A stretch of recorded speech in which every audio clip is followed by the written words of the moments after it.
So ngayong hapon, sinipag po akong maglinis ng kwarto ng mga anak ko. Kaya heto, papakita ko sa inyo yung mga unan nila. Yang maliliit na yan ay sa sala po natin dapat yan sa sofa. Kaso dinala nila dito. Gusto nila maraming unan. So dalawa lang po pala ang pinakaunan nila dito. Yung isa pa dito ay sa amin. Pinahiram ko muna. Actually madami naman silang unan. Kaso naandito nga si Pom tsaka yung asawa niya. Kaya pinahiram ko muna yung dalawang unan. So dapat talaga marami tayong stock na unan. Kaya heto, umorder na nga po ako ng isa pa. So isa muna ngayon ha. Sa susunod na tayo order ng marami. Tinry ko lang naman kasi yung quality nito kasi syempre gusto natin yung unan malambot talaga tapos pang matagalan. So heto na nga po yun. Magaganda naman yung mga reviews niya at saka gusto ko rin yung pinaka-design at para naman sa akin ay okay na okay siya. So etong tinatanggalan ko ng punda, ito po yung amin, kukunin ko na kasi meron na nga pong kapalit at naandito naman yung mga unan na maliliit kaya marami talaga silang unan. At ganito po pala yung pinaka-itsura ng kanilang loob. Pwede nyong palitan to kapag ka ito ay pipit na pipit na. May zipper po kasi yung pinakapunda ng unan. Kaya hindi siya masasayang. So ayan, kita nyo naman na ang lambot-lambot po. At pasensya na nga pala sa kulay ng camera ko kanina ha. Mabuti naman at okay na ngayon. Magpapalit na rin pala ako ng bedsheet nila mga kasambahay kasi sobrang galabog talaga dito sa bahay. Hanggat hindi pa natatapos yung pagpapatiles dito. Hindi talaga natigil yung galabog. Kahit dito sa taas talagang umaakyat yung alikabok. Kaya sa susunod o bukas man kapag kasaban nyo na sila maglalagay, sa labas ko na sila patatabas. So sige no mga kasambahay. So heto na nga po yung nakuha kong bedsheet. At dahil madami na nga po kaming bedsheet, halo-halo na, hindi ko na alam na mali pala yung nakuha ko. Queen size pala yun. Kaya pala ang luwag. Kaya heto pinalitan ko po. Naghahanap ako ng dark color kasi wala akong makita kaya ito na lang. Ayan na mga kasambahay, kapag ka natapos na yung bahay natin, maglalaba na po tayo. Hindi na tayo magpapalaba.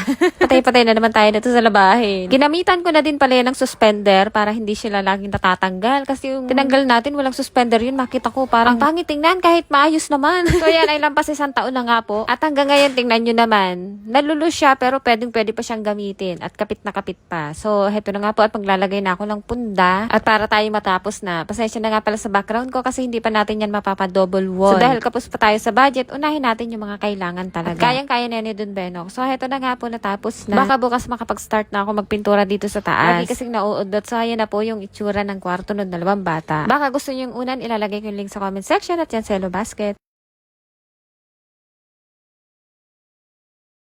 So ngayong hapon, sinipag po akong maglinis ng kwarto ng mga anak ko. Kaya heto, papakita ko sa inyo yung mga unan nila. Yang maliliit na yan ay sa sala po natin dapat yan sa sofa. Kaso dinala nila dito. Gusto nila maraming unan. So dalawa lang po pala ang pinakaunan nila dito. Yung isa pa dito ay sa amin. Pinahiram ko muna. Actually madami naman silang unan. Kaso naandito nga si Pom tsaka yung asawa niya. Kaya pinahiram ko muna yung dalawang unan. So dapat talaga marami tayong stock na unan. Kaya heto, umorder na nga po ako ng isa pa. So isa muna ngayon ha. Sa susunod na tayo order ng marami. Tinry ko lang naman kasi yung quality nito kasi syempre gusto natin yung unan malambot talaga tapos pang matagalan. So heto na nga po yun. Magaganda naman yung mga reviews niya at saka gusto ko rin yung pinaka-design at